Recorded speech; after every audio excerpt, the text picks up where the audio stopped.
a quick, fun, I think a fun add-on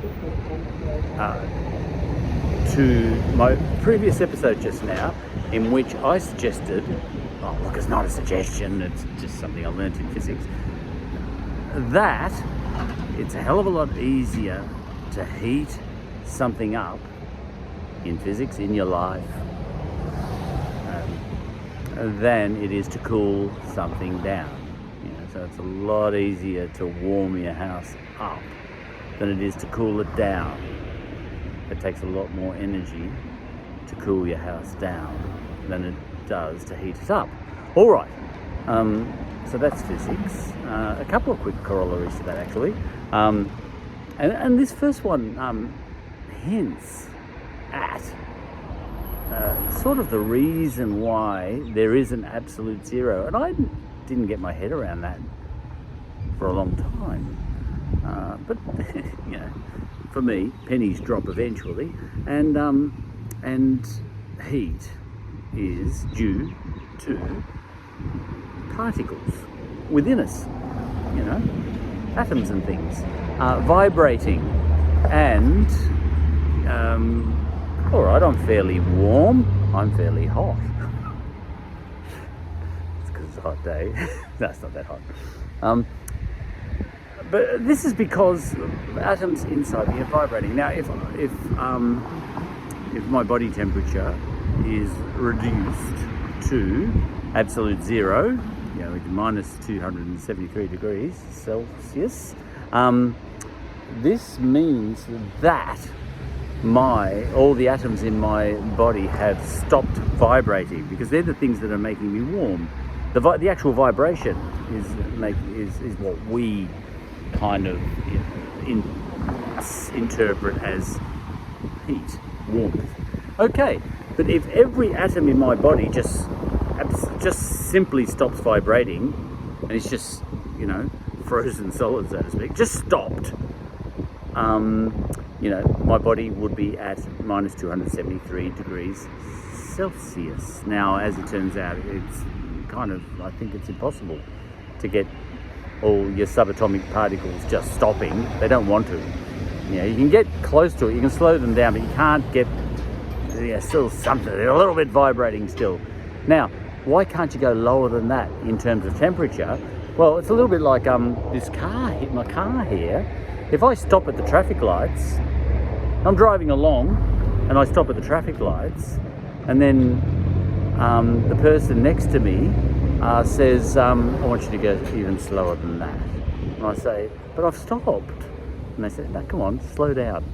But I'm not even moving. Slow down. You should be able to go lower than that. Well, I can't. And God says that. He says, I'm God, and I can't even make it go. I can't make you go colder than absolute zero. I can't do it. Because that's just stupid. It's a stupid question to ask, to go slower than stopped. It doesn't make sense, even in relativity terms, really. This is a little bit why you can't get lower than absolute zero, even conceptually. And going back in time is a sort of a similar thing. It can't be done. It doesn't even make sense. To even ask the question, can you go back in time? You shouldn't even ask the question, really, as far as I can tell, because, does time even exist per se? Time, pennies, took a while for pennies to drop on this one a little bit for me, but time doesn't kind of exist. It's just a way for us, we just use the word to kind of describe the fact that things exist. Because, if my rubbish bin there even exists, just the fact that it exists kind of brings in time, because it can't exist from one moment to another. If the only way that time couldn't exist, that you could take away time out of the universe, is for that thing to not exist, because it's persisting, from one it keeps going. That bin has been going, it's annoying me, it's been going there, I've been sitting here for about 30 seconds right now, there it is still. How shall I describe the fact that it exists its existence persists. Oh, just call it time. What's time? I don't know. It's just the fact that that thing exists. That's that's all I can say. I don't actually know what time is. I know that I kind of can measure the persistence of that. I don't know what time is. I'm confused. But you can't go back in time because that's kind of trying to make that bin reverse exist. It kind of doesn't make sense. It's blowing my mind even thinking about it. And it's, similar things happen with the speed of light. All right. And people say, one day we'll be able to go back in time. No. Or one day we'll be able to freeze things even colder than absolute zero. Look, you shouldn't even stop talking about it. You're doing my head in. There's a lot of things that do your head in like that. Of all things, and this is a little bit unrelated, but I was listening, someone sent me a clip by, it was Ben Shapiro, a name I have heard of, but I'm not on social media, so I'm not in that world, but people who are have sent me the thing. And Ben Shapiro was having a debate. He was on stage. He's an influencer. I Googled him, and he's a far greater mind than I am, than I ever will be. I can't remember where he's been, but he's been to Harvard. He's a US senator or something. I don't know what he is. He's all these sorts of wonderful things. He's a super thinker, so obviously he's smarter than me. But as far as I could tell, he was doing something dumb in this clip. And this is a bit left field. He was answering a question, as far as I could tell, that shouldn't even be answered. The question was wrong, and there he was answering a wrong question. Now, as it turns out, I think he's a lawyer. He's a lawyer as well. He's probably everything. He's probably full back for Collingwood, for all I know. He's done. All right, he's a super brain. He's a super arguer. But when you're a lawyer, that doesn't necessarily mean you're super right, because Aristotle called some of the sort of lawyers of his time sophists. They were using brilliant arguing techniques in a kind of evil way, or an invalid way, and one way to do that is to lock in a false premise as a non-false premise, and then argue from that wrong platform, but everything you say from that wrong platform is brilliant. And you can be as logical as you like. An obvious one is to be a theologist, and you say God created the universe, and then what you do, that's a platform. That's a you lock that in as a fact, and that's called theo, God logic, and I think Ben Shapiro was using God logic, but he wasn't. I'm not sure even he thought he was. Anyway.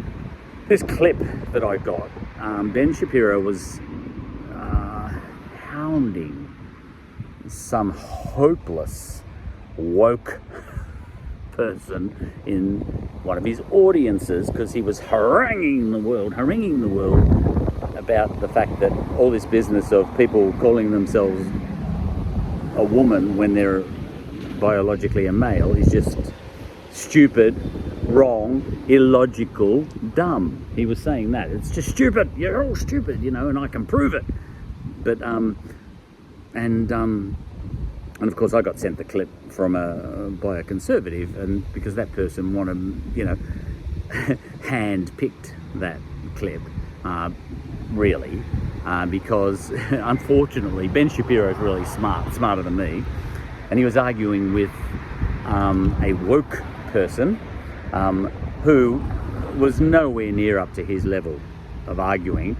She was getting emotional and all that sort of stuff, and that's why I got the clip. They didn't send me a clip of Ben Shapiro arguing with someone who was at his standard, at his level. What you do, this is kind of evil too, you send a clip of someone who's smart, whip smart, on your side of the debate, arguing with someone who's stupid on the other side of the debate, and then you say, that proves my side of the debate is correct because my guy killed your guy.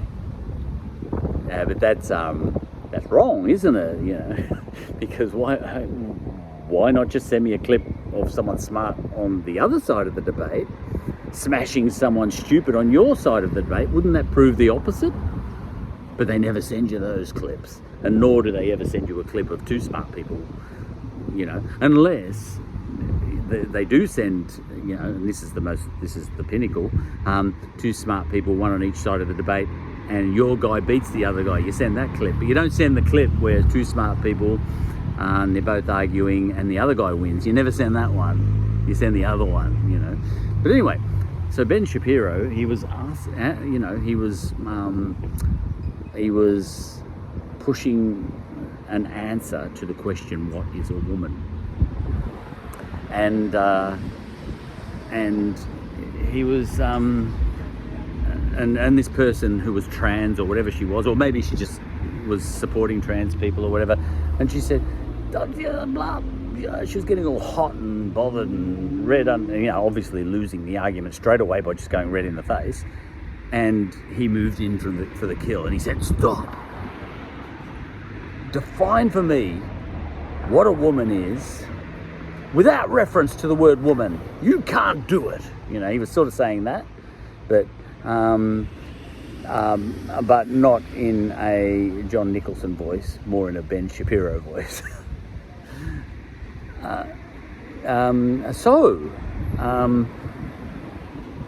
So what was he doing wrong, in my opinion? And remember, he's smarter than me, so how am I, you know, what right have I got to say, hey, Ben, I think you're being a sophist. You're being a sophist there. You're making a mistake because, you know, he said, what is a woman?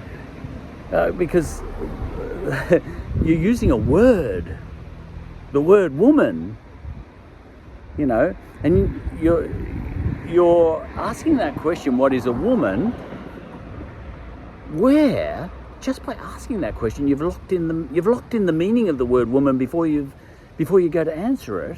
What if I disagree with the meaning of the word woman? I don't think that he did the right thing there, you know, but he's smarter than me. He's a lawyer. He might be a sophist. Yeah, but here's your problem. There's, you know, in this world, in our heads, there are things, you know, which may be illusions or not. That bin there might be an illusion. Doesn't matter. The point is, even if it's an illusion of a thing.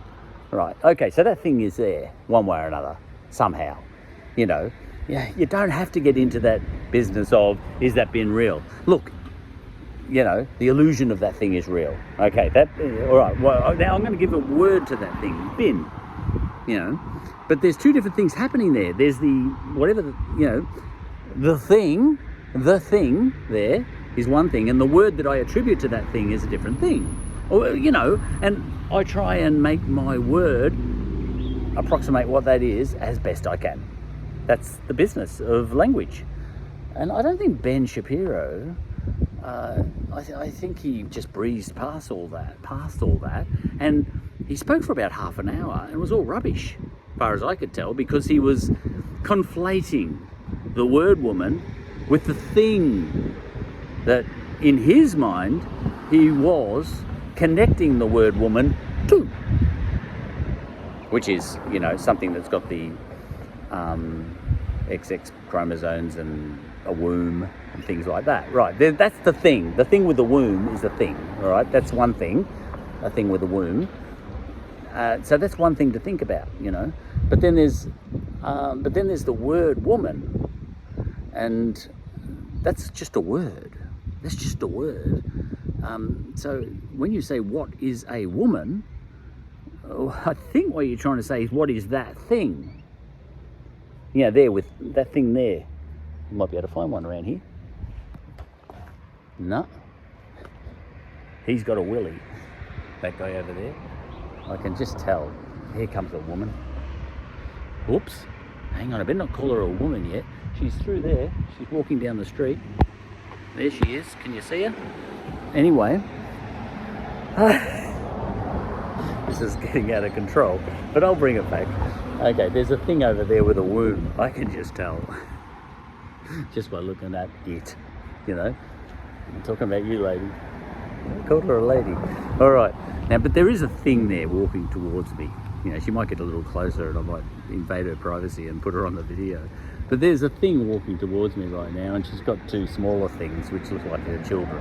Okay, now, okay, there's the thing. Now but then as a separate sort of category, I've got to now come up with a word to describe that thing.